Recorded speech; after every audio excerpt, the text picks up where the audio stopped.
Salam, siz də musiqi nəzəriyyəsi fənnini öyrənmək istəyirsinizsə, onda düzgün ünvandasınız. Elə isə gəlin keçək dərsə. Dərsimiz olacaq akordlar. Bu yeni bölməyə keçid alırıq. Biz qammanı bitirdik. Ümid edirəm qammanı rahat şəkildə başa düşdünüz. Bugün başlayacağımız bölmə akordlar bölməsidir. Baxaq akord nədir, sonra keçərik əsas dərsimizə. Musiqidə eyni anda 3 və ya daha artıq səsin birlikdə və ardıcıl səslənməsinə akord deyilir. Akord bu yaranan harmonik quruluş akordu əmələ gətirir. 2 akord növündən istifadə olunur. 3 səsli akordlar və septakordlar. Septakordlar 4 səslilər, yəni 4 səs. 3 səslilər isə 3 səsli akordlar, yəni 3 səsi birlikdə ardıcıl səslənməsinə deyilir. Məsələn, do major akordunda do, mi, sol əmələ gətirir. Do burada əsas səs, mi böyük tersiya, sol isə kiçik kvint intervalıdır. 3 səs birgə səsləndikdə bu bir akoru əmələ gətirmiş olacaq. Bugünkü dərsimiz olacaq əsas 3 səsliliklər. Bölməmiz 3 səslilərdir. Bundan sonra septakorlar bölməsini keçəcəyik. Əsas 3 səslilər və onların dönmələrini keçməyə bugün. Əsas 3 səslilərlə tanış olaq, kələndəş dönmələri ilə tanış olarıq. Əsas 3 səslilər nədir? 3 səsin tersiyalarla birləşməsi 3 səsini əmələ gətirir.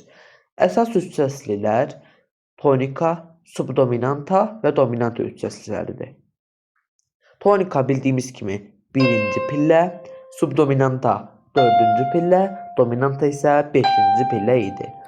İndi bu 3 səslilər də başa düşdünüz ki, tonika 1-ci pillədirsə, tonika 3 səslisini biz 1-ci pillədən quracağıq. Subdominanta 4-dürsə, dominanta 5-dirsə, deməli subdominanta 3 səslisini quranda 4-cüdən, dominanta 3 səslisini quranda 5-ci pillədən quracağıq.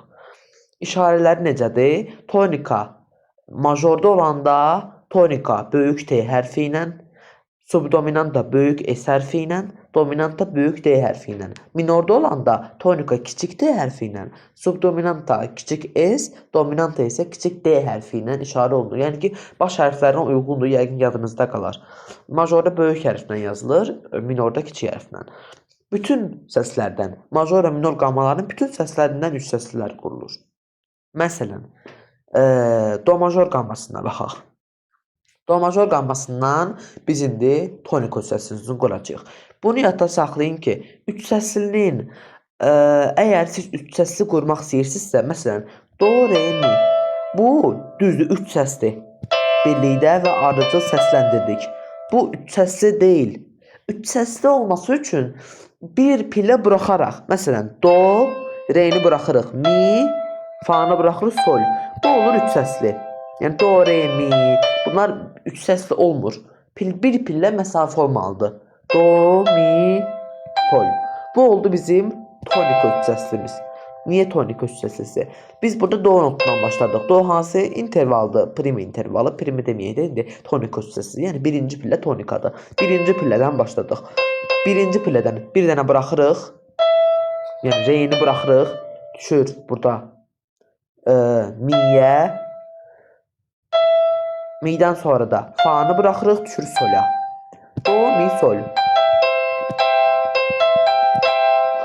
Bu oldu bizim tonika 3 səsimiz. İndi keçək subdominanta 3 səslisinə. Subdominanta 3 səslisi 4-cü pillədən qurulur. Tapırıq biz buradan 4-cü pilləni.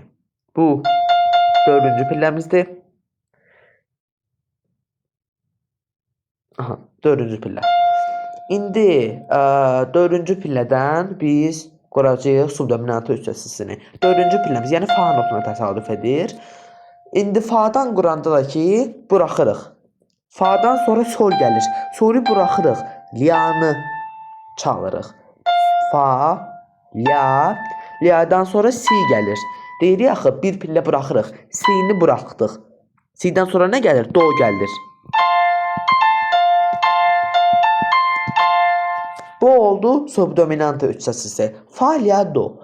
İndi 5-ci pillədən dominanta 3 səslisi quracağıq. 5-ci pilləmizdə sol notudur. Yəni ki, 5-ci not soldur da. Sol notuna təsadüf edər. Yenə də pillə buraxırıq. Başlayaq. Sol. Soldan sonra liya gəlir. Liyanı buraxırıq. Keçirik si'yə. Si-dən sonra do gəlir. Do-nu buraxırıq, keçirik re-yə. Sol, si, re. Bu da oldu dominant üç səslisi.